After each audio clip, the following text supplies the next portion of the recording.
에베소서 6장 21절에서 24절까지 본문으로 평안과 사랑과 은혜가 있을지어다 라는 제목으로 2020년 송년주일 말씀을 증언하겠습니다.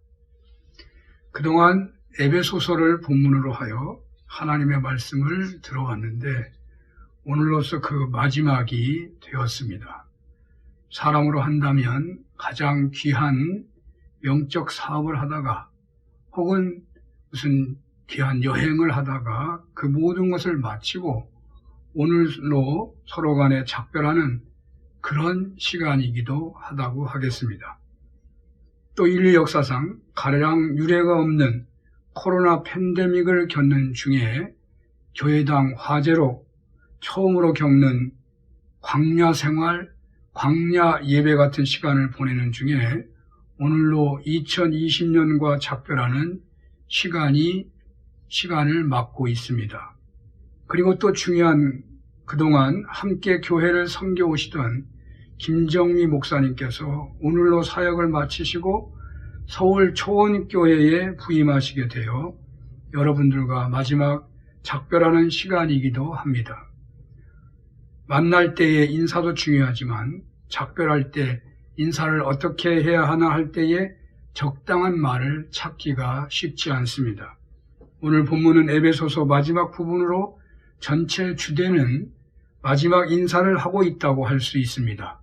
이런 의미에서 주님께서 우리에게 특별하게 주시는 말씀이 되었으면 합니다.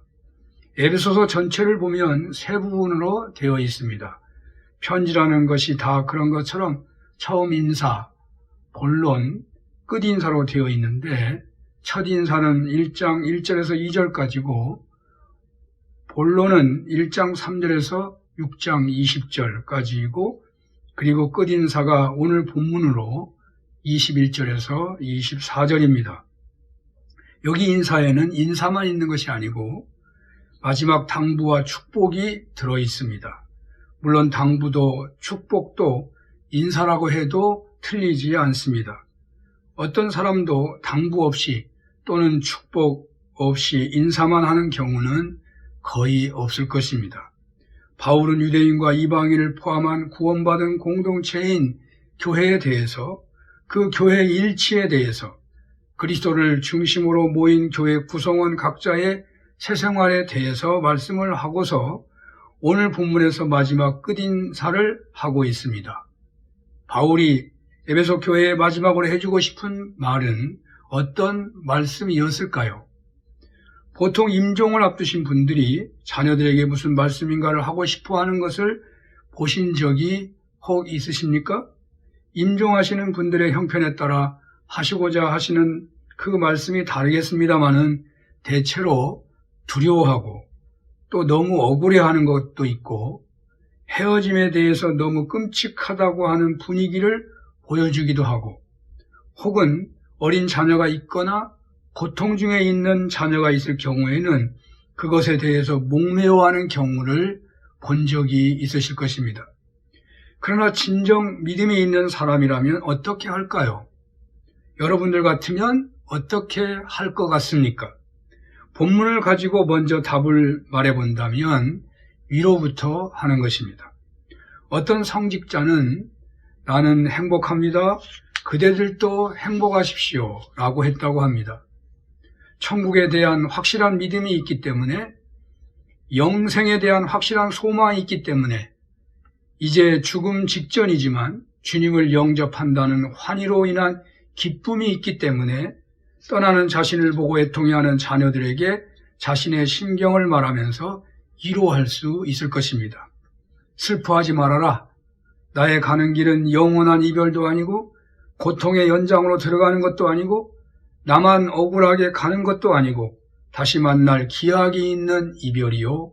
고통은 사라지고 영원한 안식이 있는 곳으로 가는 것이니 너희들은 조금도 걱정한 일이 아니다 라는 말로 위로할 수 있을 것입니다. 죽음이 아니라도 아마 먼 길을 떠나는 분일지라도 군에 가는 분이랄지 큰 사업 관계로 떠나는 분이라도 아마 이렇게 하는 것이 아름답고 신앙인다운 이별이라는 생각을 합니다. 더 축소하여 일주일마다 헤어졌다가 일주일에 한 번 만나는 우리네 교회 생활에서 이루어지는 헤어짐과 만남에서도 이런 태도가 매우 좋다는 생각이 듭니다.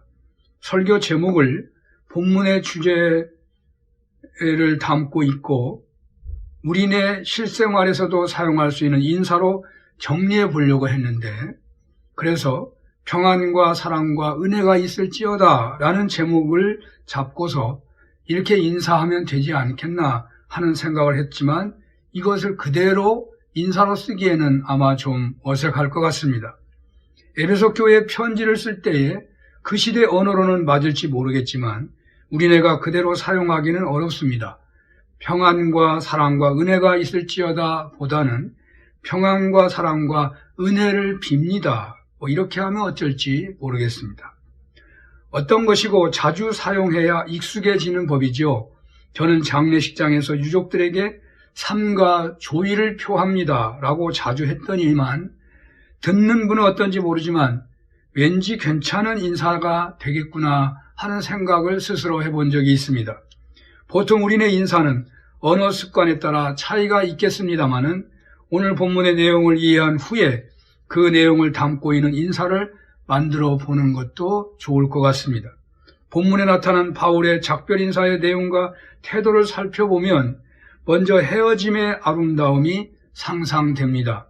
석양이 아름다운 것처럼 탄천길 수변에 있는 억새들이 아름다운 것처럼 작별 인사의 아름다움이 느껴집니다. 본문의 시대와는 달리 오늘날은 죽음이 아니고는 영원한 이별이 없는 시대라고도 할 수 있을 것입니다. 그러나 사람은 상황에 적응하는 존재이기에 예전에는 웬만한 이별은 이별도 아니었던 것 같은데 요즘은 한 달만 헤어져도 매우 오랜 이별처럼 느끼는 경우도 있습니다. 가령 30-40년 전만 해도 군에 간 아들에게서 서너 달 소식이 없어도 그것이 그렇게 대단하지 않았습니다. 그런데 요즘은 아마 일주일 동안 전화나 문자 한 번 없으면 크게 걱정들을 할 것입니다. 예전에는 외국에 업무차 나간 가족의 소식이 한두 달 없어도 그렇게 심각하게 생각하지 않았는데 요즘은 아마 일주일만 연락이 끊어져도 행불 신고를 하는지도 모릅니다. 반대의 경우도 있죠. 가령 박해 시대에는 멀리 이별을 하지 않아도, 즉 같은 동네에 살지만 언제 어떻게 붙잡혀 가서 감금되거나 고문을 당하거나 죽게 될지 모르는 그런 상황이었을 때는 밤새 안녕이라는 말이 있는 것처럼 매일매일 만나도 서로 간에 진정한 마음으로 샬롬을 확인하고 헤어졌었을 것입니다. 오늘날은 정보통신기술이 최고로 발달되어 있는 시대여서 우리가 어디에 있든지 자신들의 안전 여부를 수시로 확인할 수 있는 시대입니다.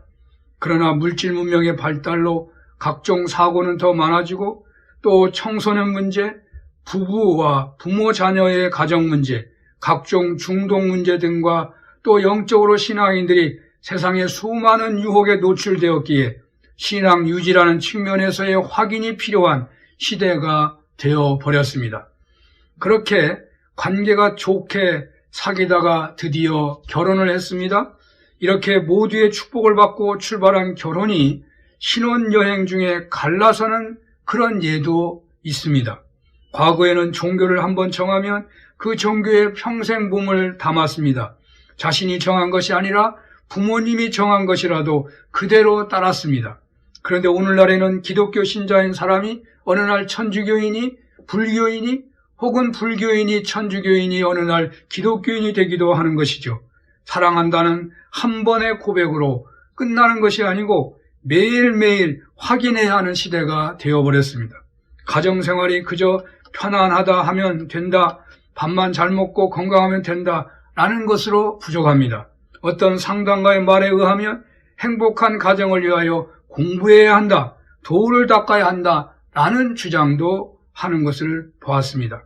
가정생활이 그렇게 중요한데 대학 입시 공부는 머리 싸매고 공부하지만 부부 공부를 할지 가정생활 공부를 할지 하는 것은 공부하는 분이 거의 없다는 것입니다.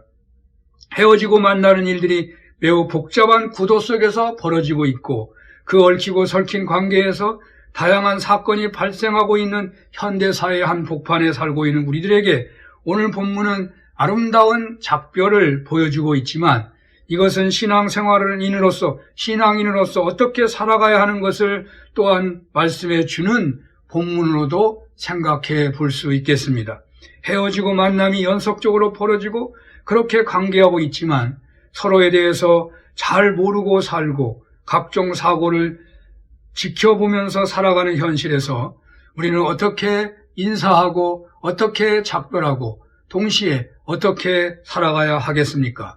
일주일에 한 번씩 만나고 금요일에 목장 예배로 만나고 더 나아가 주위 사람들과 만나고 헤어지는 그 관계 속에서 우리 신앙인들은 어떤 태도를 가져야 하겠습니까? 어쩌면 내년 1년 동안 만남을 갖기 어려워서 비대면 예배 생활을 계속해야 할지도 모르기에 그런 비대면의 만남, 온라인의 신앙 교제를 어떻게 해야 하나 할 때에 오늘 본문은 좋은 길잡이가 될 것이라는 생각이 듭니다. 우리 다 같이 본문 21절에서 22절을 보도록 하겠습니다. 나의 사정 곧 내가 무엇을 하는지 너희에게도 알리려 하노니 사랑을 받은 형제여 주 안에서 진실한 일꾼인 두기고가 모든 일을 너희에게 알리리라. 우리 사정을 알리고 또 너희 마음을 위로하기 위하여 내가 특별히 그를 너희에게 보내었노라. 아멘. 본문에서 붙잡게 되는 가장 중요한 신앙인의 태도는 위로하는 삶이라는 것을 알 수 있습니다. 헤어지고 만날 때마다 직장 갔다 오 집에 와서 만날 때마다 무슨 말을 먼저 하라고 하시겠습니까? 오늘 성경은 처음 만날 때, 헤어졌다고 만날 때, 힘들게 일하고 하고 집에 돌아와서 만날 때 무슨 말을 하라고 하냐면 위로하는 말을 먼저 하라고 말씀하고 있습니다. 학교에서 늦게 돌아온 자녀에게, 직장에서 늦게 돌아온 남편에게도 꼭 하고 싶은 이야기가 꼭 하려고 하다가 잊어버린 경우가 많기 때문에 만나자마자 해야지라고 하지 말고 먼저 위로하는 말을 하라는 것입니다. 그런데 인사치레가 아닌 실제적인 위로는 말보다는 관계가 더 중요합니다. 즉 위로받는 사람과 위로하는 사람이 전혀 상관없는 사이라면 위로의 효과가 별로 없다는 말입니다. 그런데 서로가 친밀한 관계를 가지고 있는 사이에서는 크게 위로를 받을 것입니다. 상대방은 위로의 말을 들을 때 말하는 사람의 형편을 동시에 생각할 것입니다. 바울이 위로의 말을 할 때 에베소 교회 성도들은 먼저 바울의 소식이나 형편에 궁금함을 가지게 된다는 말입니다. 그래서 바울은 먼저 사정을 알려주면서 위로를 하고 있는 것입니다. 여기서 바울이 자기 사정을 알린다는 것은 그가 옥중에 있지만 내가 감옥에서 죽게 되었고 너무 힘이 들고 당신들의 도움이 절실하다는 그런 현실을 알려주려고 하는 것이 아닙니다. 신앙인 간에는 이미 한 가족이라는 전제가 깔려 있습니다.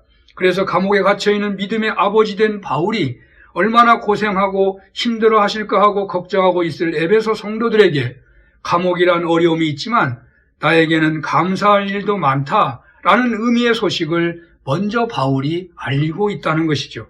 군에 간 아들이 집에 홀로 계신 어머니를 위로한다고 군 생활의 가장 부정적인 일, 가령 동료 한 사람이 힘들어서 자살했다든지 철책에서 사고가 나서 다리가 잘라졌다든지 하는 사정을 알리고서 어머니 제대하면 내가 어머니를 잘 모실게요 한다면 위로할 것이기보다는 그런 편지는 위로했기보다는 오히려 염려를 전한 것이 되기도 할 것입니다.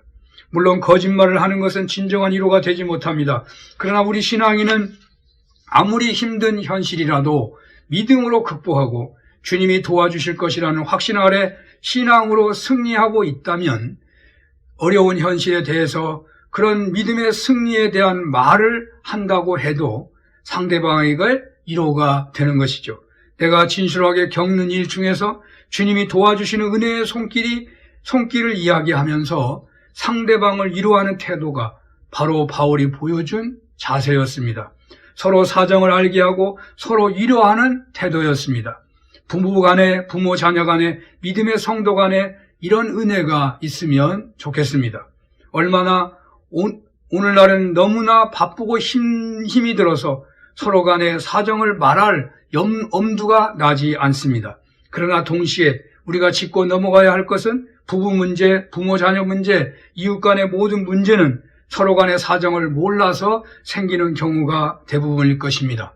사정을 알도록 말해주고 그 사정을 믿음으로 극복하고 있는 것을 말해주면서 위로하는 은혜가 여러분들에게 있었으면 좋겠습니다.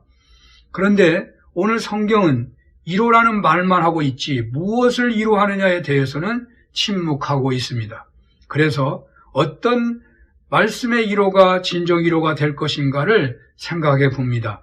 가령 오래 사십시오 라고 말할 때 연세가 많으신 분들은 한결같이 그런 말 하지 말라고 할 것입니다. 물론 우리는 그것이 3대 거짓말이라는 것을 알고 있습니다. 그러나 싫으시다는 말씀도 사실입니다. 그래서 오래 사셔야 합니다 라는 말보다는 어머니가 건강하게 사시니까 내게 힘이 나네요 라는 말이 훨씬 더 상대방을 위로하게 하는 말이 되는 것이죠. 이렇게 위로의 말과 태도는 개발되어야 할 것입니다. 그런데 오늘 본문에서 묵상하게 되는 위로는 두 가지라고 볼 수 있죠. 하나는 자신의 사정을 자세히 말해주는 것이고 그리함으로써 상대방의 사정도 다 들어주고 알아주는 것입니다.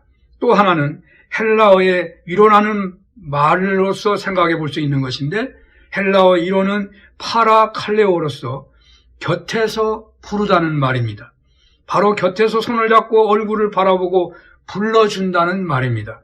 그래서 바울은 그 위로를 위해서 자신이 감옥에 있어서 갈 수 없으니까 자신과 똑같다고 할 만한 두기고를 대신 그들에게 보낸다는 것입니다. 성경이 말하는 위로는 멀리서 소식만 전하는 것이 아니고 멀리서 전화만 하는 것이 아니고 곁에서 불러주는 것입니다. 멀리 있다가 찾아와서 어머니라고 불러주는 그 소리가 얼마나 위로가 되겠습니까? 죽음을 앞두고 있는 분에게 찾아가서 그분의 이름을 불러주며 기도하고 찬양할 때 얼마나 위로가 되겠습니까? 사업에 실패한 분에게 찾아가서 이름을 부르며 손을 잡고 기도해 주는 것이 얼마나 위로가 되겠습니까? 요즘 저에게는 문자만 와도 혹은 전화로 위로만 해줘도 얼마나 그게 크게 위로가 되는지 모릅니다. 그런데 찾아와서 함께 시간을 보내주며 위로하는 그 위로는 제가 평생 잊지 못할 그런 위로라는 생각이 듭니다. 이러한 위로의 삶을 여러분 사셨으면 좋겠습니다. 크게 두 번째로 우리 신앙인은 어떻게 헤어지고 만나야 하겠습니까? 말씀으로 축복하며 기원해 주는 것입니다. 기독교가 기복신앙으로 타락하고 있다는 비판을 받고 있을 만큼 문제가 있는 경우가 있어서 축복이라는 말이 왠지 하고 싶지 않은 경우도 있겠지만 그러나 상대방의 복을 빌어주는 것은 지극히 당연하고 꼭 해야 할 일입니다. 진정한 신앙인들은 서로 간에 복을 빌어주는 사여야 합니다. 저는 요즘 큰 위기에 있어서인지 저를 위해서 기도해 주시는 분들이 참 많으시다 하는 느낌이 듭니다. 얼마나 그것이 위로가 되는지 모릅니다. 설교를 준비할 때 여느 때보다도 훨씬 더 능력이 이 설교를 쓰는 기록하는 그런 어떤 힘들이 느껴지는 것을 저는 생각됩니다. 얼마나 그 기도로 밀어주는 그 위로가 얼마나 귀한지 모르겠습니다. 우리 신앙인은 관계하는 모든 사람들에게 늘 복을 빌어주어야 하는 것입니다. 특히 여러분들의 아내에게, 여러분들의 남편에게, 자녀들에게, 부모님에게 잊지 말고 복을 빌어 주십시오. 어떻게 복을 빌어야 하겠습니까? 오늘 주어진 본문은 주기도문이 우리네 기도의 모범이 되는 것처럼 복을 빌어주는 모범이 되는 말씀처럼 그렇게 말씀으로 여겨도 좋을 것 같습니다. 오늘 본문 23절에서 24절을 보도록 하겠습니다. 아버지 하나님과 주 예수 그리스도께로부터 평안과 믿음을 겸한 사랑이 형제들에게 있을지어다. 우리 주 예수 그리스도를 변함없이 사랑하는 모든 자에게 은혜가 있을지어다. 아멘. 본문은 우리에게 어떤 내용으로 축복하라는 말씀이겠습니까? 먼저 평안을 빌어주어라 라고 말합니다. 우리에게 최고의 복은 평안에 있습니다. 재물이나 권세나 그 무엇도 평안을 가져다 주지 못한다면 결단코 복이 되지 못합니다. 이 평안은 전쟁이 아닌 평화와 같은 말입니다. 하나님과 인간 사이에 막힌 담을 허신 분은 화평케 하시는 예수님이십니다. 화평케 하시는 예수님으로 인하여 얻게 된 하나님과의 우리 사이에 이루어진 화평함이 바로 평안입니다. 이 평안은 모든 인간관계의 평안을 이끌고 가는 것이죠. 몸이 아프고 경제적으로 어렵고 부부간에 식구간에 이웃간의 사이가 안 좋으면 평안할 수 없습니다. 학생이라면 숙제를 안 했고 성적이 떨어지고 부모에게 사랑을 못 받고 있다면 평안하지 못할 것입니다. 직장인이라면 승진을 못하고 따돌림을 받는 것 같고 명퇴 위기가 닥치고 있다면 평안하기 어렵습니다. 그러므로 평안의 복을 빌어준다는 것이 얼마나 좋은 것이겠습니까? 물론 평안은 삶의 조건이 좋아진 경우에만 누리는 것은 아닙니다. 바울과 신라는 감옥에서도 평안을 누렸습니다. 다윗은 전쟁터에서도 평안을 누렸습니다. 지혜자는 가난한 중에도 평안을 얻습니다. 왜냐하면 이 평안은 사람이 주는 것이 아니고 환경이 주는 것이 아니고 주님께서 주시는 평안이기 때문입니다. 언제나 평안을 빌어 주시기를 바랍니다. 둘째는 사랑을 축복해 주시기를 바랍니다. 믿음을 겸한 사랑입니다. 이 사랑은 다음 구절 예수 그리스도를 변함없이 사랑하는 것과 상통하는 말씀입니다. 믿음이 없다면 예수 그리스도를 사랑할 수 없는 것입니다. 이렇게 예수 그리스도를 사랑하는 것은 예수 그리스도로부터 받은 십자가의 대속적인 사랑 때문입니다. 이런 예수님의 사랑을 받았다는 것은 믿음으로만 알게 되는 것이죠. 믿음을 통하여 이 사랑을 받고 누릴 때에 진정 형제를 사랑하게 될 것입니다. 사랑하는 것이 행복할까요? 사랑받는 것이 행복할까요? 두 가지가 다 되면 더욱 좋겠죠. 그런데 우리가 사랑할 수 있는 것은 사랑을 받았기 때문입니다. 방송에서 들었습니다만 어느 지방의 한 도시에 남을 돕는 일에 전적으로 앞장선 법조인이 있다고 하는데요. 그분은 시골에서 공부해서 법대를 나왔다고 합니다. 그런데 그는 자신이 그렇게 학교를 다니고 공부하게 된 것이 다 남의 도움 때문이었다고 하면서 그래서 자신이 살았던 지역사회에 내려가서 그 모든 봉사하는 일에 감초가 되어 섬긴다고 합니다. 이렇게 사랑받은 사람은 사랑을 할 줄 아는 것이죠. 오늘날 남의 집에 담을 넘어다니고 강도와 폭행을 일삼는 사람들 중에는 가정 형편이 어려움이 문제가 되기도 하겠지만 그들이 사랑을 받아보지 않았기 때문이라고 말하기도 합니다. 사랑을 많이 받아본 사람이 사랑하며 살게 되는 것입니다. 그렇습니다. 사랑을 많이 받아보지 못한 사람들은 대체로 과격한 경우가 많고 여유가 없는 경우가 많은 것입니다. 혹 여러분들 중에 사랑을 제대로 못 받고 있다. 자신은 생각해 보니까 열심히 살아가는데 왜 나는 사랑을 못 받고 있지? 라고 하는 생각에 화가 나곤 할 때가 혹 있으십니까? 그 근본 원인은 사랑을 받지 못하고 자란 어린 시절 때문일 수 있습니다.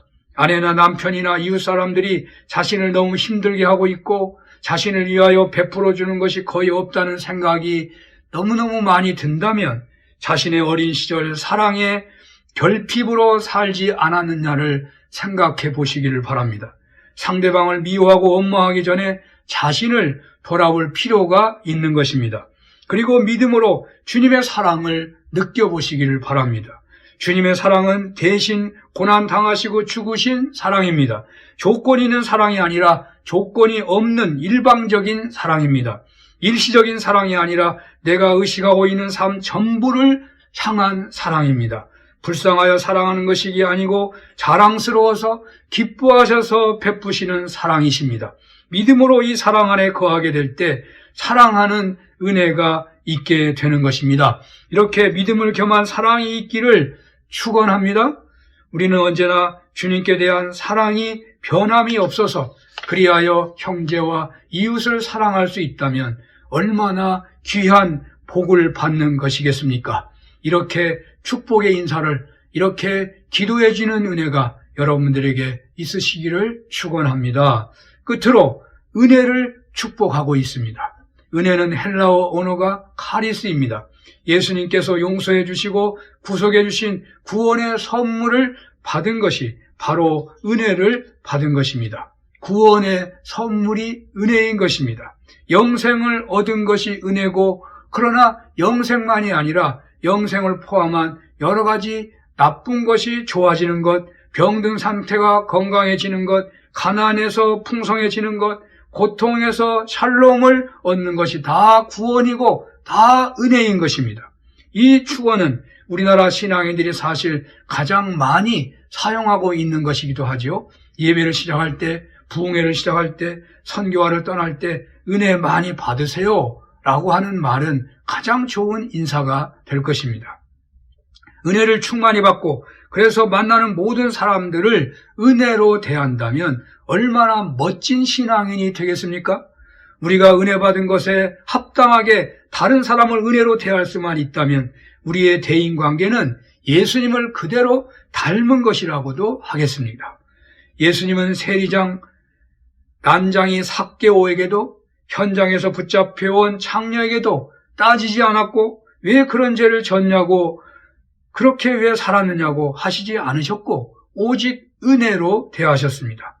이런 은혜를 축복하며 인사하는 것이야말로 얼마나 좋은 인사가 되겠습니까? 이렇게 인사하는 여러분들이 다 되셨으면 좋겠습니다.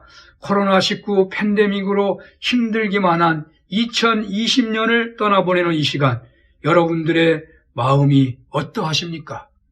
얼마 전 성전 화재 사건으로 무거운 사명을 받게 된 2020년을 떠나보내는 이 시간, 그 마음이 어떠해야 하겠습니까?